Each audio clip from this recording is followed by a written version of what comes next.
QQQ가 더 갈지, QLD를 계속 들고 가도 되는지, TQQQ를 지금 추격해도 되는지, 이 질문의 답은 결국 엔비디아에 있습니다. 지금 시장은 애플보다, 테슬라보다, 금리보다 어쩌면 엔비디아 하나를 더 무서워하고 있습니다. 왜냐하면 QQQ 안에 가장 강한 심장, QLD 수익률을 밀어올리는 엔진, TQQQ를 하루 만에 천국과 지옥으로 보내는 핵심이 바로 엔비디아이기 때문입니다. 많은 분들이 엔비디아를 그냥 반도체 회사라고 생각합니다. 그런데 이 회사는 이제 칩만 파는 회사가 아닙니다. 지금 엔비디아는 AI 생태계 전체에 돈을 돌리고 고객을 만들고 시장을 키우고 다시 자기 매출로 끌어오는 회사가 됐습니다. 그래서 엔비디아가 흔들리면 QQQ가 흔들리고 QQQ가 흔들리면 QLD는 2배로 흔들리고 TQQQ는 3배로 계좌를 때립니다. 오늘 이걸 정확히 보셔야 합니다. 엔비디아가 좋은 회사냐 나쁜 회사냐 이 문제가 아닙니다. 내가 지금 QQQ를 계속 모아도 되는지 QLD 비중을 늘려도 되는지 TQQQ를 이 가격에서 따라가도 되는지 그 판단 기준을 잡는 겁니다. 가장 먼저 숫자부터 보겠습니다. 2026년 1분기 엔비디아 매출은 816억 달러입니다. 전년 대비 85% 성장했습니다. 데이터 센터 매출만 752억 달러입니다. 전체 매출의 92%가 데이터 센터에서 나왔습니다. 순이익은 583억 달러입니다. 그로스 마진은 74.9%입니다. 100원을 팔면 75원이 남는 장사입니다. 이건 그냥 잘 버는 회사가 아닙니다. 지구상에서 가장 비싼 칩을 가장 높은 마진으로 가장 빠르게 파는 회사입니다. 여기까지만 보면 QQQ, QLD, TQQQ 투자자 입장에서는 간단합니다. 엔비디아가 이렇게 돈을 잘 버는데 왜 걱정하냐는 생각이 듭니다. 그런데 문제는 그 다음 숫자입니다. 159억 달러. 우리 돈으로 약 24조 원입니다. 이 돈은 칩을 팔아서 번 돈이 아닙니다. 엔비디아가 투자한 다른 회사들의 주식 가치가 올라서 생긴 이익입니다. 한 분기만에 투자로 24조 원을 벌었습니다. 여기서 엔비디아의 진짜 정체가 나옵니다. 엔비디아는 이제 칩 회사이면서 AI 기업을 키우는 투자 회사이고 AI 생태계 전체의 자금 흐름을 설계하는 회사입니다. 2026년 들어서만 외부 기업 투자 약속이 400억 달러를 넘었습니다. 오픈AI에 300억 달러를 투자하고 데이터 센터 회사에 투자하고 유리회사 코닝 같은 공급망 기업에도 돈을 넣습니다. 여기서 중요한 질문이 나옵니다. 왜 칩 회사가 유리회사에 투자합니까? 왜 자기 칩을 사는 고객에게 돈을 빌려줍니까? 답은 간단합니다. AI 시장은 칩만 있다고 돌아가지 않기 때문입니다. 전력, 데이터 센터, 네트워크, 유리, 냉각, 메모리, 클라우드 고객, 이 모든 게 같이 돌아가야 합니다. 엔비디아는 자기 칩만 팔고 끝나는 게 아니라 자기 칩이 계속 팔릴 수밖에 없는 환경을 만들고 있습니다. 이게 QQQ 투자자가 봐야 할 핵심입니다. 엔비디아가 오픈AI에 투자합니다. 오픈AI는 그 돈으로 다시 엔비디아 칩을 삽니다. 엔비디아가 데이터 센터 회사에 투자합니다. 그 회사는 그 돈으로 다시 엔비디아 GPU를 삽니다. 돈이 엔비디아에서 나가고 AI 생태계를 한 바퀴 돌고 다시 엔비디아 매출로 돌아옵니다. 이걸 월가에서는 순환 투자라고 봅니다. 물론 엔비디아 매출이 전부 이런 식으로 만들어지는 건 아닙니다. 마이크로소프트, 구글, 메타 같은 빅테크들은 자기 돈으로 엔비디아 칩을 대량으로 사고 있습니다. 이 부분은 진짜 수요입니다. 문제는 신생 클라우드 회사들입니다. 이들은 엔비디아가 투자해주고 물량을 배분해주고 그 물량으로 사업을 시작합니다. 좋게 보면 AI 생태계를 키우는 전략입니다. 나쁘게 보면 엔비디아가 고객을 만들고 그 고객이 다시 엔비디아 매출을 만드는 구조입니다. 이 구조가 잘 돌면 QQQ는 강합니다. QLD는 더 강합니다. TQQQ는 미친듯이 오릅니다. 하지만 이 구조가 멈추는 순간 반대로도 똑같이 강하게 작동합니다. 그래서 지금 TQQQ 추격 매수가 위험한 겁니다. 엔비디아가 나빠서가 아닙니다. 너무 좋은 회사라서 시장 전체가 엔비디아 하나에 너무 많이 기대고 있기 때문입니다. 지금 월가에서 계속 버블 이야기가 나오는 이유도 여기에 있습니다. AI 수요가 진짜인데도 버블 이야기가 나옵니다. 실적이 폭발하는데도 버블 이야기가 나옵니다. 왜냐하면 투자, 매출, 주가, 다시 투자로 이어지는 고리가 너무 강하게 돌고 있기 때문입니다. 이게 선순환일 때는 모두가 부자가 됩니다. 하지만 AI 수요가 한번 꺾이면 투자받은 회사가 칩 구매를 줄이고 엔비디아 매출 기대가 낮아지고 주가가 흔들리고 다시 투자 여력이 줄어듭니다. 그때 QQQ는 조정을 받고 QLD는 계좌가 크게 흔들리고 TQQQ는 멘탈을 박살낼 수 있습니다. 여기에 감가상각 문제가 있습니다. 엔비디아는 신형 칩을 너무 빨리 내놓습니다. 호퍼가 나오고 블랙엘이 나오고 이제 루빈까지 준비됩니다. 신형 칩이 나올수록 구형 칩의 가치는 빠르게 떨어집니다. 데이터 센터 회사들은 수십조 원을 들여 칩을 삽니다. 그런데 2년, 3년 만에 더 강한 칩이 나오면 기존 칩의 임대 가치가 내려갑니다. 특히 빚을 내서 칩을 산 네오클라우드 회사들은 위험합니다. 임대료로 빚을 갚기도 전에 들고 있는 칩의 자산 가치가 먼저 무너질 수 있습니다.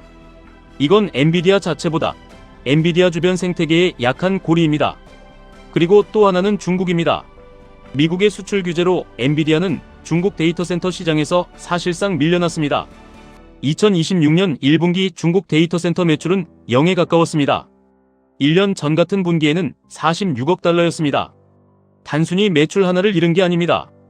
엔비디아가 빠진 자리를 화웨이 같은 중국 기업들이 채우고 있습니다. 경쟁 생태계가 커지고 있습니다. 엔비디아가 가장 싫어하는 건 단순한 매출 감소가 아닙니다. 엔비디아 없이도 돌아가는 AI 생태계가 생기는 겁니다. 그럼 이제 반대로 보겠습니다. 이렇게 리스크가 많은데도 왜 엔비디아는 쉽게 무너지지 않을까요? 이유는 하나입니다. 엔비디아는 칩 하나만 가진 회사가 아니기 때문입니다. 엔비디아는 5개 층을 갖고 있습니다. 첫째는 GPU입니다. 둘째는 GPU와 GPU를 연결하는 네트워킹입니다. NVA 링크와 인피니밴드가 그 핵심입니다. 셋째는 CUDA입니다. 넷째는 파이토치 같은 AI 개발 프레임워크와의 결합입니다. 다섯째는 클라우드와 AI 서비스 생태계입니다. 경쟁사들은 보통 이 중 하나, 많아야 2개를 갖고 있습니다. 엔비디아는 다 갖고 있습니다. 여기서 진짜 예자는 CUDA입니다.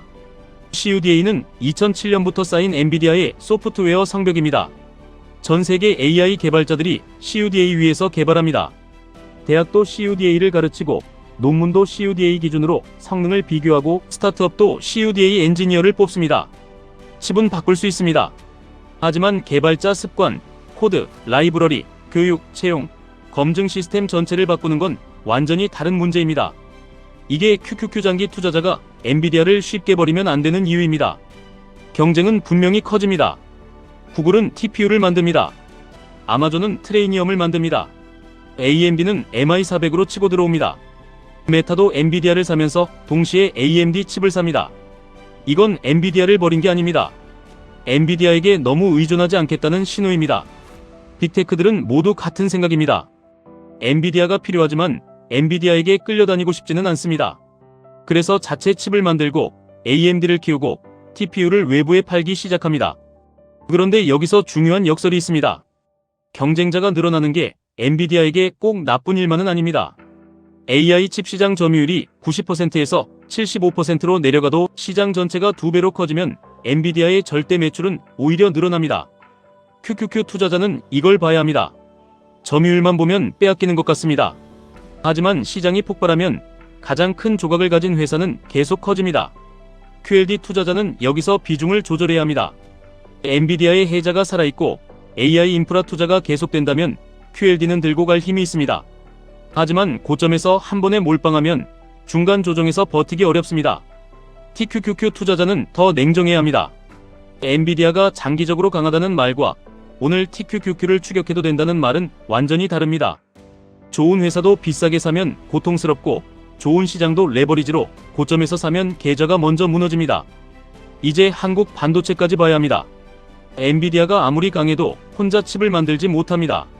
엔비디아는 설계 회사입니다. 실제로 만드는 곳은 TSMC입니다. TSMC가 멈추면 엔비디아도 멈춥니다.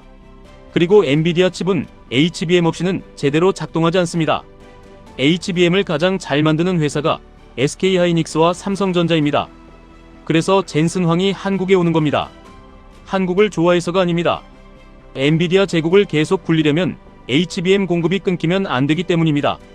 SK하이닉스와 삼성전자는 엔비디아 생태계의 핵심 부품이 됐습니다. 하지만 냉정하게 말하면 주도권은 엔비디아에게 있습니다. 누가 더 많은 물량을 받을지, 어느 세대 칩에 들어갈지, 어느 고객과 묶일지 그 결정권은 엔비디아가 쥐고 있습니다. 그래서 한국 반도체 투자자도 엔비디아를 봐야 합니다.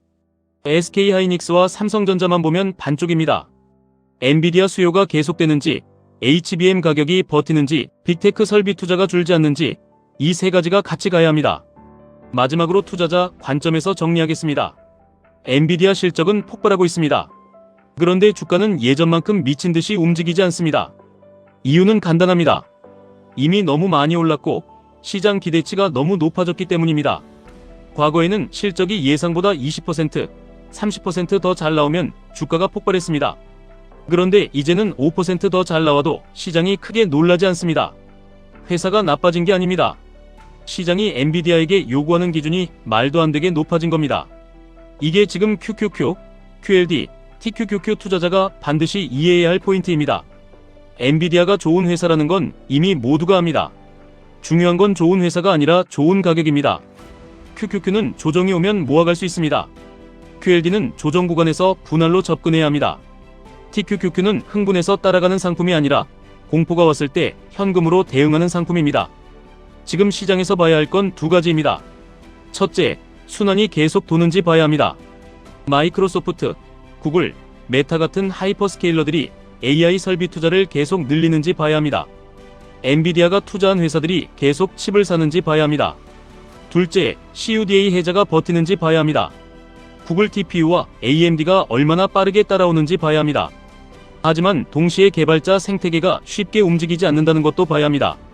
저는 엔비디아를 단순한 칩 회사로 보지 않습니다. 이 회사는 AI 시대의 중앙은행처럼 돈을 돌리고 AI 시대의 항구처럼 기업들을 태우고 AI 시대의 철도처럼 모두가 지나가야 하는 길을 만들고 있습니다. 오픈AI도 MS도 메타도 구글도 SK하이닉스도 삼성전자도 모두 2배에 올라타 있습니다. 그래서 무섭습니다. 너무 강해서 무섭고 모두가 올라타 있어서 더 무섭습니다. 이 배가 계속 앞으로 가면 QQQ는 오래 버티고 QLD는 큰 보상을 줄 수 있고 TQQQ는 인생 수익률을 만들 수도 있습니다. 하지만 이 배가 잠깐 흔들릴 때 현금 없이 TQQQ에 몰빵한 사람은 가장 먼저 바다에 빠질 수 있습니다. 그러니까 오늘 결론은 하나입니다. 엔비디아를 믿되 가격을 믿지는 마십시오. AI 시대를 믿되 레버리지의 고통을 가볍게 보지는 마십시오. QQQ는 시대의 방향을 보는 눈으로 가져가고 QLD는 조정에서 힘을 싣고 TQQQ는 욕심이 아니라 규칙으로만 다뤄야 합니다. 엔비디아가 무너지지 않는다는 믿음보다 중요한 건 내 계좌가 중간 조정을 버틸 수 있는 구조입니다. 시장은 결국 오래 버티는 사람에게 돈을 줍니다. 오늘 하루 오른 사람보다 다음 조정에서도 살아남는 사람이 마지막에 가져갑니다. 지금까지 1분 투자 하이젠버그였습니다.